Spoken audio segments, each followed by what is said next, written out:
ভোজবাড়িতে যখন ডাল ভাতের সাথে ঝুরি ভাজাটা দেয়, ছোট বড় আমরা সকলেই কিন্তু খেতে ভালোবাসি। তাই বাড়িতে আজকে একটু বানানোর চেষ্টা করছি, তোমাদের সাথে শেয়ার করার চেষ্টা করছি।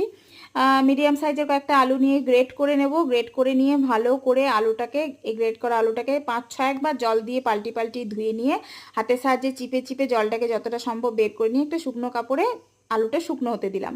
তারপর তেলটাকে ভালো করে গরম করে নিয়ে কারি পাতা, চিনেবাদাম আর চিড়ে চিড়ে ভালো করে ভেজে নিয়ে তুলে রেখে দিলাম। তারপর লাস্টে যখন আলুটা ভালো করে শুকনো হয়ে গেল, তারপরে লাল করে এরকম হাই ফ্লেমে, কিন্তু তেল পুরো গরম থাকবে, হাই ফ্লেমে ভালো করে ভেজে নিতে হবে। তারপর দেখো আমি 3টে শুকনো লঙ্কা একটু ঝালের জন্য ভেজে নিয়েছি। তারপর একটু ঠান্ডা হয়ে গেছে, পেপারের উপর দিয়ে ঠান্ডা করে নিয়েছি। একটু লবণ, একটু চাট মশলা দিয়ে সুন্দর করে হাতের সাহায্যে মিশিয়ে নেব।